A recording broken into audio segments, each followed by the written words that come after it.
सुलह हुदैबिया के बाद मुसलमानों ने अपनी अटेंशन यहूदियों की तरफ की, क्योंकि यहूदी हर टाइम मुसलमानों के खिलाफ कोई ना कोई साजिश जरूर कर रहे होते। खंदक की लड़ाई इन्हीं यहूदियों ने शुरू कराई थी। हुदैबिया से पहले इन पे हमला करना इम्पॉसिबल था, क्योंकि अगर मुसलमान इन पर हमला करने का सोचते, मक्का वाले मुसलमानों पे हमला कर सकते थे। हुदैबिया के एग्रीमेंट के बाद मक्का वालों से 10 साल तक कोई लड़ाई नहीं होनी थी, तो यहूदियों से जान छुड़ाने का ये बेस्ट टाइम था। और यहूदियों का हेडक्वार्टर था खैबर। खैबर का किला पूरे अरब में सबसे ताकतवर किलों में से एक था। अरब ऑलमोस्ट सारा ही डेजर्ट है, लेकिन खैबर में फार्म्स और फ्रूट्स ये चीजें बहुत ज्यादा थी, जिसको पूरे अरब में एक्सपोर्ट किया जाता, और उससे जितना पैसा बनता था वो सारे को यहूदी इस किले में सेव करके रखते, क्योंकि उनको पता था खैबर को फतह करना इम्पॉसिबल है। मुसलमानों ने खैबर पे हमले की तैयारी शुरू कर दी, लेकिन मदीना के मुनाफिकों ने पहले ही खैबर वालों को बता दिया, 1500 लोगों की फौज तुम्हारे तरफ आ रही है, तुम लोग तो वैसे भी बहुत ज्यादा हो, आराम से इनको हरा देना। यहूदियों ने भी इस खबर को बहुत ही लाइटली लिया। यहूदी एक सुबह अपने खेतों में काम करने निकले, अचानक सामने मुसलमानों की फौज खड़ी थी। वो चीखने लगे, मोहम्मद आ गया है, मोहम्मद आ गया है, और भाग कर वापस किले में चले गए। खैबर ऑलमोस्ट मदीना से 150 किलोमीटर दूर है, और अगर आज भी गाड़ी में जाए तो 2-2.5 घंटे लग जाते हैं। और खैबर के इस किले के 2 मेन हिस्से थे, एक हिस्से में 5 बड़े किले और दूसरे हिस्से में 3 किले थे। और मुसलमानों ने पहला हमला खैबर के इस किले पर किया। पहला किला फतह करने के बहुत कोशिशों के बावजूद कोई फायदा नहीं हुआ, तो रसूलुल्लाह सल्लल्लाहु अलैहि वसल्लम ने कहा, कल मैं ऐसे आदमी को झंडा दूंगा। झंडा देना मतलब एक ऐसे आदमी को लीडर बनाऊंगा जो अल्लाह और उसके नबी मोहम्मद सल्लल्लाहु अलैहि वसल्लम से मोहब्बत करता है, और अल्लाह और उसके रसूल उससे मोहब्बत करते हैं। सारे सहाबी इस उम्मीद में थे, काश ये झंडा हमें मिल जाए। इवन हजरत उमर रजी अल्लाह ताला अन्हु ने कहा, मैंने कभी भी जिंदगी में लीडरशिप की ख्वाहिश नहीं की सिवाय खैबर के इस दिन की। रसूलुल्लाह सल्लल्लाहु अलैहि वसल्लम ने सारे बड़े उम्र के सहाबा को पीछे करके सिर्फ 29 ईयर ओल्ड अली बिन अबी तालिब के हाथ में दिया। तो हजरत अली ने खुश होकर कहा, मैं आखिरी दम तक इनसे लड़ूंगा।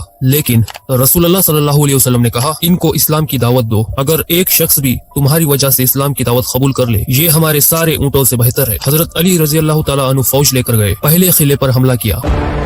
इस किले का जो चीफ था उसका नाम था मरहब। ये मरहब पूरे अरब में अपनी ताकत की वजह से मशहूर था, मतलब इससे लड़ने का कोई सोच भी नहीं सकता। उसने सामने आकर मुसलमानों को चैलेंज किया। हजरत अली रजी अल्लाह ताला अन्हु सामने गए और क्वाइट इजीली उसको हरा दिया, जिसकी वजह से इसकी जगह हजरत अली पूरे अरब में एज अ वॉरियर मशहूर हुए। इसी के साथ लड़ाई शुरू हुई, और काफी खतरनाक लड़ाई हुई, और यहूदी भी बहुत जोश से लड़ रहे थे, क्योंकि वो भी अहले किताब है। उनके लिए भी जन्नत, शहादत, ये सारे कॉन्सेप्ट तो है। जंग काफी देर तक चली। आखिरकार यहूदी इस किले को खाली करके दूसरे किले में भाग गए। इस तरह खैबर का पहला किला फतह हुआ।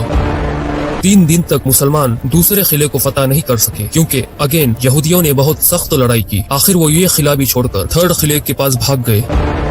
तीसरा किला भी बहुत दिनों तक फतह नहीं हो सका। मुसलमान हैरान थे, हमने तो इनके सारे खाने पीने के रास्ते बंद कर दिए हैं, फिर भी ये बाहर आकर क्यों नहीं लड़ रहे। एक दिन एक यहूदी जासूस जो मुसलमानों के लिए जासूसी करता था, उसने आके बताया कि खैबर के ये किले बहुत पुराने हैं, और यहूदियों ने इन किलों के नीचे सीक्रेट रास्ते बनाए हुए हैं। इन रास्तों को यूज करके वो इस जगह से पानी किले के अंदर ला रहे हैं। मुसलमानों ने वो रास्ता जाकर बंद कर दिया। कुछ ही देर बाद यहूदी किले से बाहर निकल गए और मुसलमानों से लड़ने लगे, और जो भी सहाबा से आकर सामने से लड़ता है तो उनके साथ क्या होता है।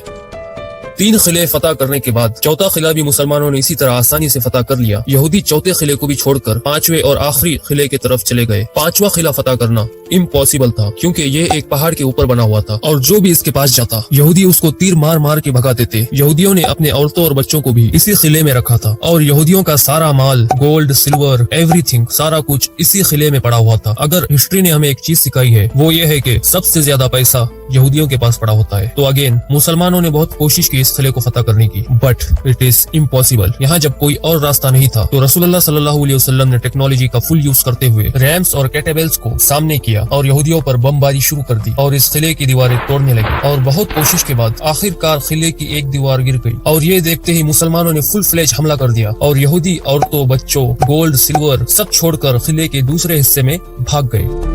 अब यहाँ पर कुछ हिस्टोरियंस कहते हैं 3 किलों ने सरेंडर किया, और कुछ कहते हैं 2 ने सरेंडर किया, 1 के साथ लड़ाई हुई, but that is the matter, Khyber फतह हो गया।